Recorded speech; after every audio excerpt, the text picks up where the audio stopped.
वित्त मंत्री निर्मला सीतारमण ने लोकसभा में विपक्ष पर कड़ा प्रहार किया है। उन्होंने कहा कि हालांकि यह दुखद है कि संसद में मौजूद कुछ लोग भारतीय अर्थव्यवस्था की वृद्धि से नाखुश है।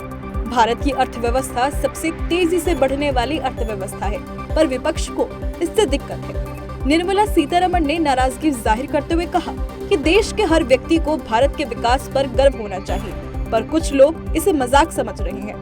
वित्त मंत्री ने कहा कि दूसरी सभी मुद्राओं की तुलना में भारतीय मुद्रा में मजबूती है। वित्त मंत्री ने कहा कि भारतीय रिजर्व बैंक ने विदेशी एक्सचेंज रिजर्व का इस्तेमाल करते हुए यह सुनिश्चित किया है कि डॉलर की तुलना में रुपए बहुत ज्यादा कमजोर ना हो। विदेश मंत्री एस जयशंकर ने इंडिया ग्लोबल फोरम UAE 2022 का उद्घाटन किया और भारत ग्लोबल फोरम और भारत UAE पर पैनल चर्चा में विदेश मंत्री डॉक्टर एस जयशंकर ने अपना बयान देते हुए कहा, हम अगर दुनिया के इस हिस्से में इतिहास की वापसी के बारे में बात करें तो इसका एक बहुत ही स्वाभाविक उदाहरण भारत UAE संबंध है। विदेश मंत्री ने कहा कि आज हमारी चर्चा अंतरिक्ष, शिक्षा, आर्टिफिशियल इंटेलिजेंस, स्वास्थ्य और स्टार्टअप के बारे में है। पुराना पारंपरिक ऊर्जा व्यापार निवेश जारी है, लेकिन एक नया एजेंडा भी अस्तित्व में आ रहा है। बता दें, 5 दिवसीय इंडिया ग्लोबल फोरम UAE 2022 कार्यक्रम 12 से 16 दिसंबर तक दुबई और अबू धाबी में आयोजित हो रहा है, जिसमें UAE सहित दुनिया भर के प्रमुख राजनीतिक और व्यापारिक हस्तियां भाग ले रही हैं। भारत की संयुक्त राष्ट्र सुरक्षा परिषद में स्थायी सदस्यता का रूस ने एक बार फिर समर्थन किया है। रूस के विदेश मंत्री सर्गेई लावरोव ने मॉस्को में मीडिया को संबोधित किया। उन्होंने कहा कि भारत ने वैश्विक और क्षेत्रीय मुद्दों पर अपने रुख के साथ परिषद में महत्वपूर्ण भूमिका निभाई है। भारत के पास विभिन्न प्रकार की समस्याओं को सुलझाने में विशाल राजनयिक अनुभव है। संयुक्त राष्ट्र के साथ साथ शंघाई सहयोग संगठन के भीतर दक्षिण एशिया में एकीकरण संरचनाओं की एक श्रृंखला में सक्रिय भूमिका निभाता है। बता दें, संयुक्त राष्ट्र सुरक्षा परिषद के निर्वाचित सदस्य के रूप में अपने 2 वर्ष के कार्यकाल में यह दूसरी बार अध्यक्षता ग्रहण की है। गुजरात विधानसभा चुनाव में ऐतिहासिक जीत के बाद आज नई सरकार के गठन के लिए शपथ ग्रहण समारोह आयोजन हुआ, तो वहीं भूपेंद्र पटेल ने प्रधानमंत्री मोदी की मौजूदगी में लगातार दूसरी बार राज्य के मुख्यमंत्री पद की शपथ ली। इस दौरान गांधीनगर में गुजरात के मनोनीत मुख्यमंत्री भूपेंद्र पटेल के शपथ ग्रहण समारोह में रक्षा मंत्री राजनाथ सिंह, केंद्रीय मंत्री स्मृति ईरानी, उत्तर प्रदेश के मुख्यमंत्री योगी आदित्यनाथ सहित भाजपा के कई नेता पहुंचे।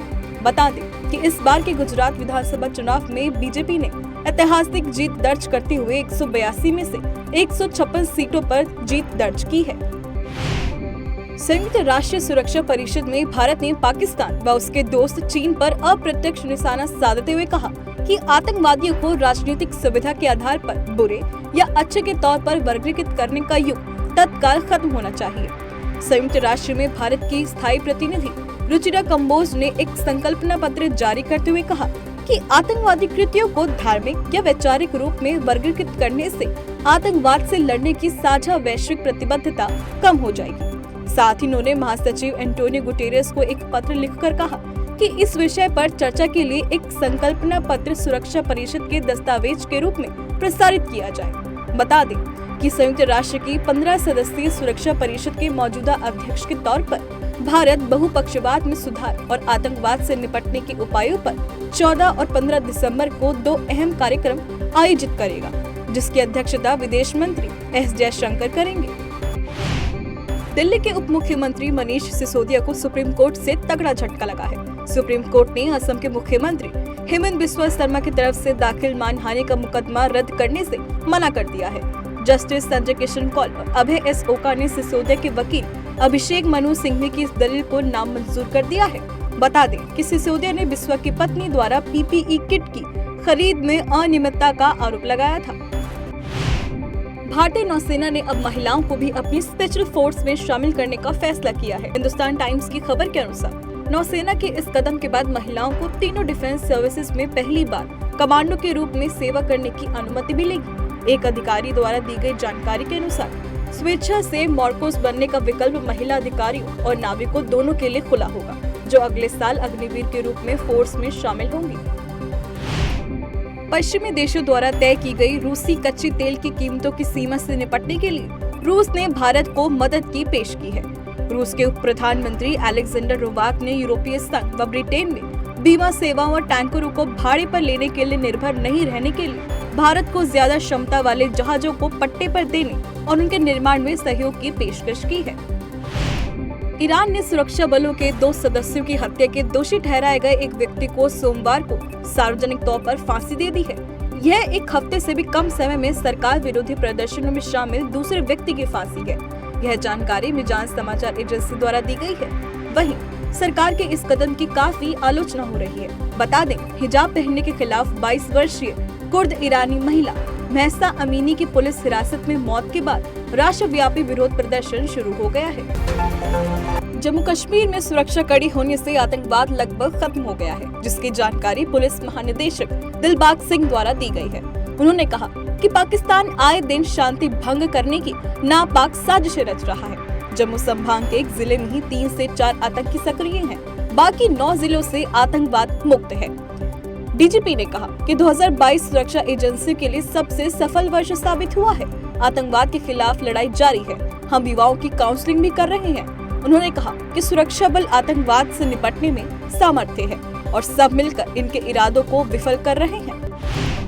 पंजाब को लेकर खुफिया एजेंसियों ने जानकारी देते हुए बताया कि इंडो पाक बॉर्डर पर ड्रोन एक्टिविटी बढ़ सकती है। साथ ही टारगेट किलिंग से पंजाब में माहौल बिगड़ने की साजिश हो सकती है और आरएसएस और क्रिश्चियन नेताओं को टारगेट भी किया जा सकता है। तो वहीं सरहद पार पाकिस्तान में बैठे आतंकी खुफिया एजेंसी आईएसआई के साथ मिलकर पंजाब की जमीन को लाल करने की साजिश रच रहे हैं, जिसके चलते राज्य में अलर्ट जारी किया गया है। मध्य प्रदेश के पूर्व मंत्री और कांग्रेस नेता राजा पटेरिया ने पीएम मोदी को लेकर आपत्तिजनक टिप्पणी की है, जिस पर भाजपा ने कांग्रेस नेता के खिलाफ कार्रवाई की मांग तेज कर दी है। मध्य प्रदेश के सीएम शिवराज सिंह चौहान ने कहा कि प्रधानमंत्री मोदी से कांग्रेस के लोग मैदान में मुकाबला नहीं कर पाते हैं, इसलिए कांग्रेस के नेता पीएम मोदी की हत्या की बातें करते हैं। उन्होंने कहा कि ये घृणा की अति है।